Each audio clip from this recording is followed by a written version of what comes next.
Today's podcast is brought to you by my very own Fred Motivates shop. If you go to fredmotivates.com/shop, you can purchase the Acknowledge Someone tee, the Acknowledge Someone baseball tee, or the Table of Love logo mug, and you can support my message, which is the love and success approach to leadership. Every purchase helps me get in front of more students and make a bigger impact in building school community and reducing bullying and depression. Now, when you use the code TEACHERRECHARGE at checkout, you can get 20% off your entire order. That's Teacher Recharge at checkout for 20% off your entire order at fredmotivates.com/shop. My name is Fred Kep. I'm the host of the Teacher Recharge podcast, and I just bought a Gatorade bottle that I customized, and the customization says swag on it because hashtag swag. All right, that's enough of that. Let's get into the show.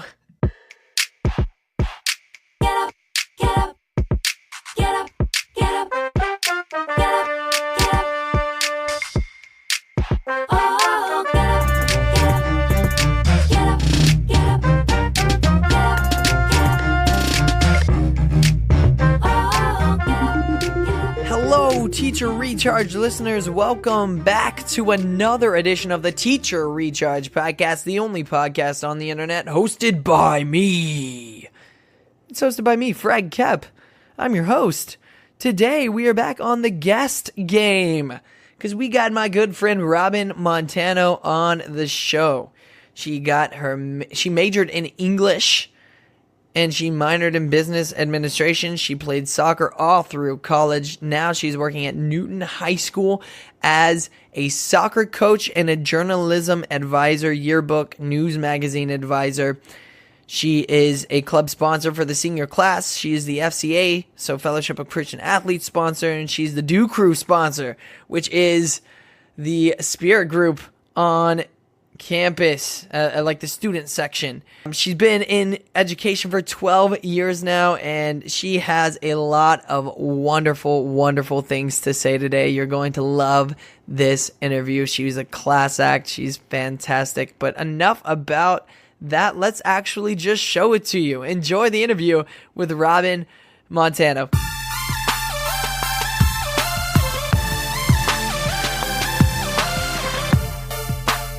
Hello, everybody. We are on a call with Robin Montano. It is kind of a foggy day, and she's not too far away. She's in Newton, Kansas. How in the heck are you today? I'm doing awesome. Awesome. Sweet. So you started out as a soccer coach, then went English teacher, then went now you're like journalism. Yes. So take us through that. How did that all kind of work out? When I went to college, I actually started out as an accounting major and a business administration major. And then when I started coaching, I knew I wanted to be an elementary ed teacher.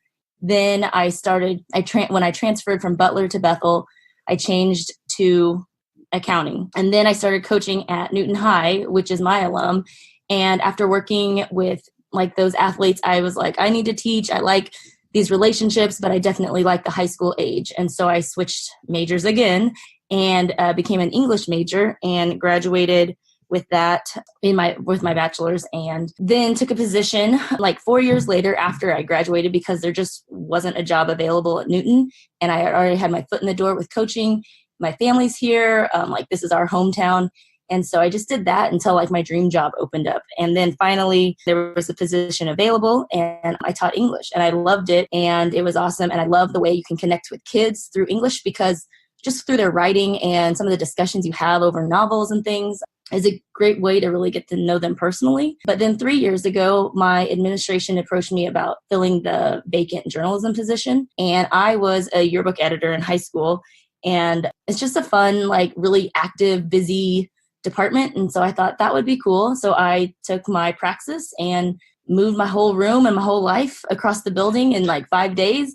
So I've been advising the yearbook, and we had a newspaper, and now we recently changed it to a new news magazine. Oh, wow. And do intro classes. And we also have dabbled into broadcast a little bit, video broadcast. That's kind of been up and down in the last couple of years.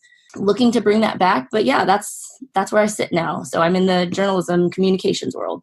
quite a few things that you're doing over there. And actually, I have to mention, Robin's a star because I went on Facebook the other day and I saw her in a video. And, you know, anytime you see someone in a video that isn't published by her, they're a star. Fantastic. So actually, I'll probably put a link to that if you don't mind. That'd be pretty cool. No, she's doing some awesome things in Newton. But yeah, no, very, very awesome to have you on the show. I really appreciate it. And the listeners do as well. So let's get to the point of the podcast, though, which is to help teachers start their week off on a positive note so that they can make the biggest impact possible. It's Monday. Mm-hmm. What are you doing to prepare for your week and make sure that you hit the ground running? Well, I would say I don't start my week on a Monday. I have to start it Sunday. And really, Sunday is my soccer day. Soccer Sunday, you know, we're teammates. Woot. I think that actually is it works like such a big stress reliever in my life. And you have to have time for you to like kind of wind down or decompress. And playing just allows me to get exercise and be really competitive. And I just love all the people I play with. And so I think that actually plays a big factor in like having that outlet. Mm-hmm. And then by the time I get home Sunday night and then preparing for the week, I make massive to-do lists and I'm really organized and like probably more detailed than I need to be because my to-do list looks so huge, but it's really satisfying when you check all the things off and just that was my question. That was going to be my question is that, do you have check boxes? Are you super old fashioned like that where you just heck yeah. Like I create my own checkbox so that I can check it off. And sometimes depending on the time, it's like, oh, I already did that grading, but I did it today. So I'm going to still write it down so I can check it off. Yeah. And so it feels a little more satisfying.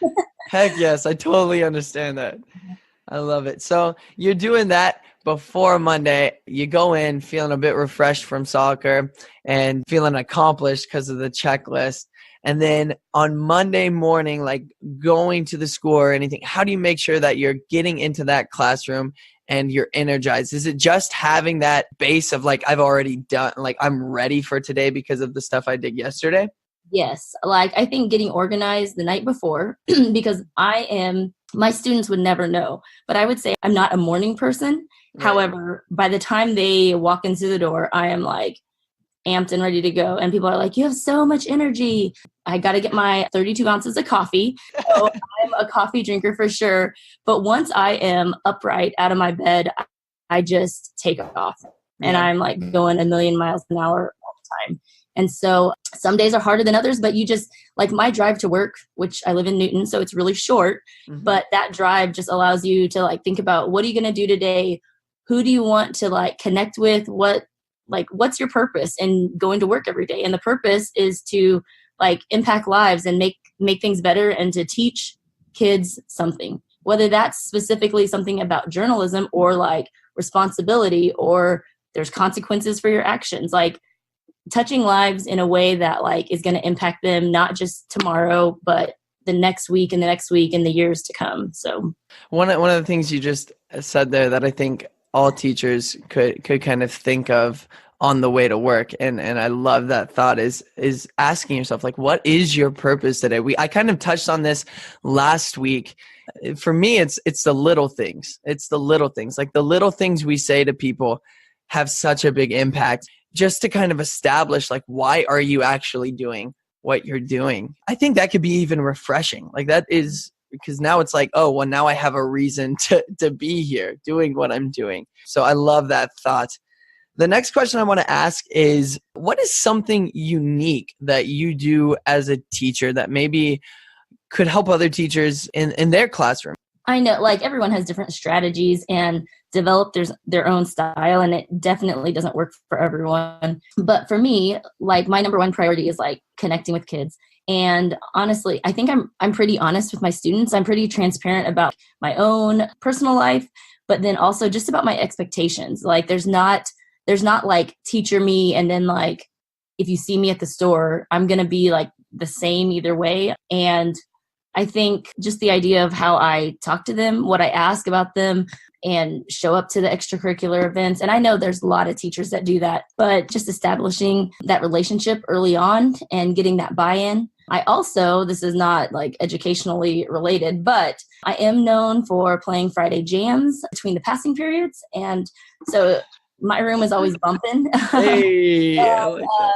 In fact, they're pretty quick to call me out when they're like, "Where's the Friday jam?" Like, if I don't have Rapper's Delight going on in the background when they're walking in the room, I'm doing something wrong. That's so cool. But I think that I feel like I'm really, really honest with my kids. I'm really quick to tell them when, something isn't prepared right or something didn't pan out right. I mean, I think for teachers, we have to take that ownership to know that we aren't on this pedestal where we don't make mistakes, that we're not human. And I think that plays a lot into how your kids respond to you in the classroom. Yeah. So there's a couple things that you just said that just got me going. So one thing, you made it sound like it's not a big deal, like showing up to extracurricular events. A lot of teachers do that. Well, first of all, good for those teachers that are doing that. Second of all, it is a big deal. Like, it really is. What's so crazy about that is I had a soccer player my first year of coaching, and he was in choir. And he had to leave from practice to go to a choir concert that was about an hour later. But obviously soccer gets you sweaty. You don't want to be sweaty up there on the stage. And I was like, well, I was in choir. Like, that's cool. Like, go for it. And so I was like, you know what? I'm going to go to this. I'm going to go to this tonight. So I go to the choir concert, and I see this kid perform along with like 3 or 4 of the other players that were like on different teams that had to leave as well. And just the impact that had on him was so obvious. He came up after it, and it was like, man, you're the first coach that has ever done this. A lot of these kids don't necessarily have the best, home lives. So like, by supporting them like that, even if it's going to an hour-long concert, taking an hour out of your day to just say, look, it's not all about soccer. It's not all, like, life isn't all about journalism. Like, as much as I'd like it to be, there's so much more to it. And I want to acknowledge that. And I want to say, hey, like, you're doing such a good job. Like, that means a lot. That means a lot. And I don't want to just kind of go over that, because that is a very, very big thing. And then the other thing that you brought up was the jams, the Friday jams. That's so legit. That's so unique. And that's just relating to your students a little bit. Kids love that. I have a giant classroom. I'm pretty spoiled, to be honest. And so the way my lab is set up, because we have big, giant desktop computers, I kind of have a dance runway. So they have to like walk it out or dance their way in. Hey, that's so cool. I will. And so however it works, man. But it gets them jazzed and pumped. And then sometimes we pump the Spotify playlists during work sessions, and just depends on the mood. That's so cool, though, because what that does, journalism word, it builds rapport. Boom. There you go. Sweet. Awesome. Final thing before we go to a little break here is, what is something that you have, speaking of being human, that you have failed at, and how did you respond to that failure? Oh, gosh. Well, nobody likes to admit failure, but I think it happens oftentimes in education because we should, or at least I am. I'm trying new things all the time. I'm trying to take risks, new projects, new strategies, and sometimes they just flat out don't work. They just fail, whether it's they're not prepared well enough, or like you don't get the response like looks really good on paper, but standing in front of a group of kids, it just doesn't pan out.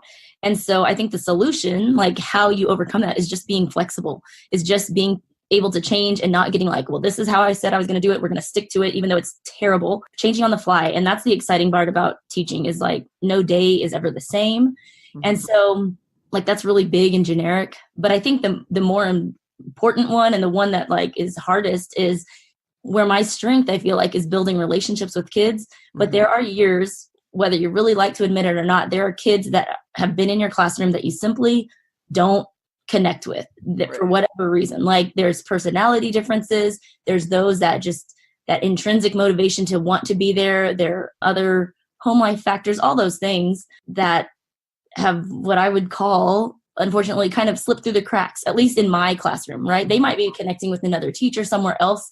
So the first reaction is just like tears. Like it's so overwhelming because it's so sad and you want that, but you can only force it so much. So solution is making a more conscientious effort to like connect to them, doing things different than my normal, like every day, what I do with everyone else. Right. So making a personal contact throughout the year. Sometimes I'll write little notes, like just little note cards, and like give it to them like, hey, I think you're doing great at this, or I've really noticed an improvement in this. Our building wide has started sending home postcards. So like parents and students see that, I think. And like my love language, I'm a person of like words of affirmation. And I think that connects to a lot of kids as well. Kind of like trying to figure out how they receive what their love language is, basically. Yeah. Like how are they going to take this in and actually connect with me, which is awesome. Right. That's such a cool thing. Well, we are at the break. We're going to take a really quick break. Thank a sponsor. We will be right back with story time.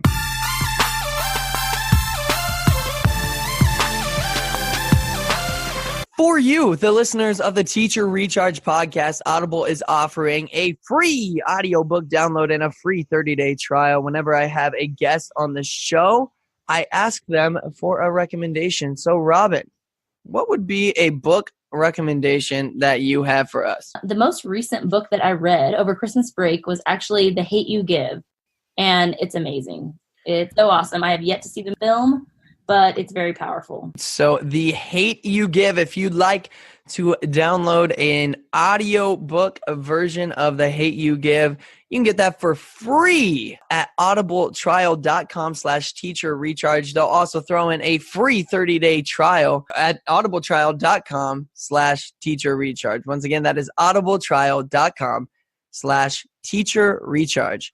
Back to the show.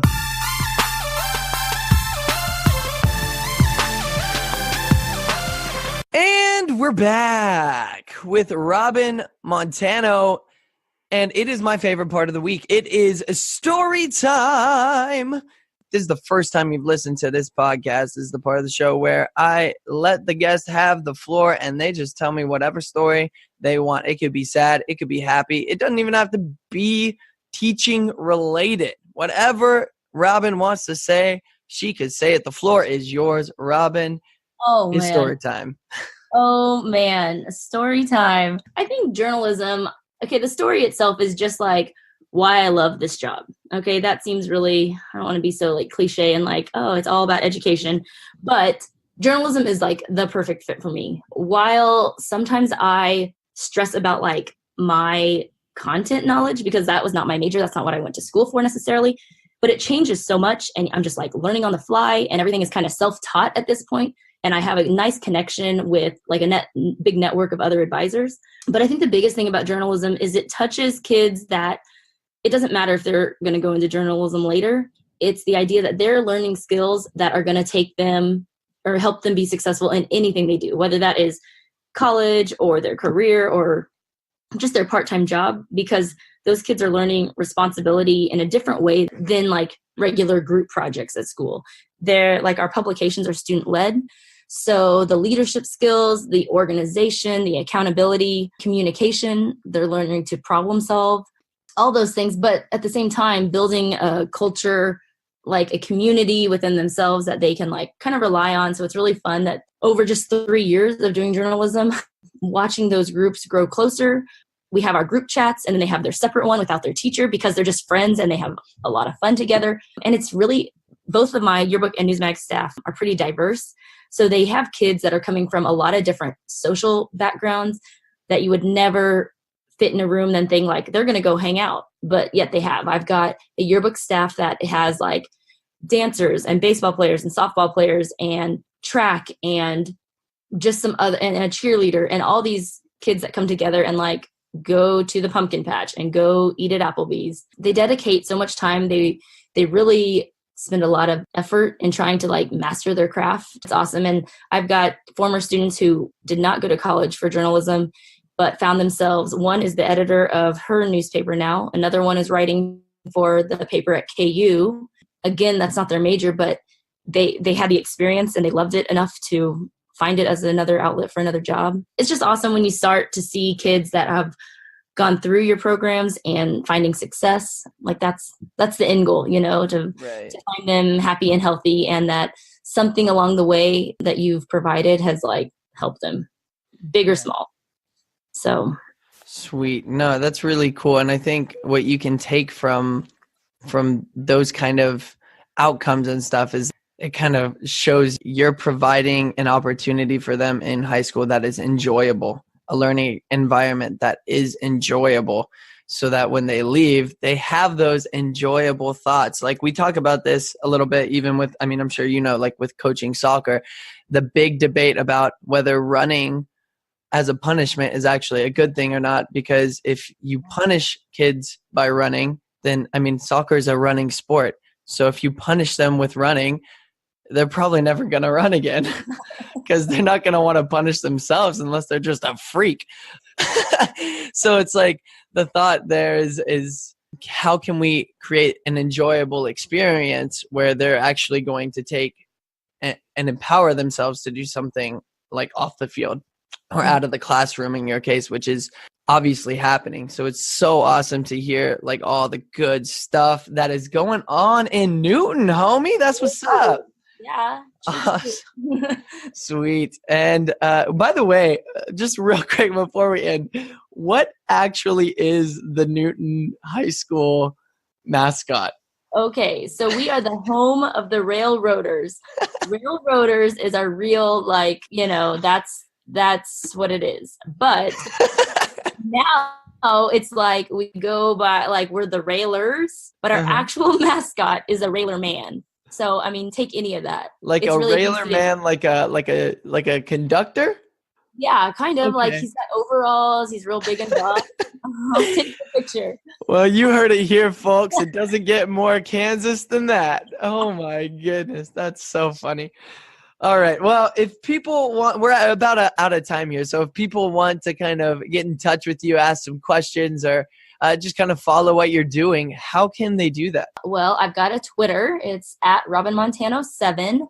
I've actually got like 4 Twitters. You could follow Railer News. That's our journalism Twitter. And my soccer Twitter is Coach Montano. So, geez, 3 of them. That's crazy. I know. I also have a 4th, but it's because it's one of the clubs I sponsor. Oh, okay. By the way, final thing then, because we haven't even touched on that. What are the clubs that you sponsor? Okay, so I'm a senior class sponsor. So that's for like all our homecoming winter sports activities. I'm the FCA sponsor, which is Fellowship of Christian Athletes. And I'm also the Do Crew sponsor, which is like our student section at like football and basketball games. Oh my gosh, that's awesome. It's crazy town. That's so cool. So 3 different clubs you sponsor. You're also that journalism. You're involved, homie. That is what's up. And kids obviously are going to see that. And you're definitely a role model to a lot of people. And you can tell just by some of the stories you're telling, which is fantastic. Well, this has been an amazing interview. I really appreciate you, as we all do. And thank you. Thank you so much. Thanks, my dude. This was fun.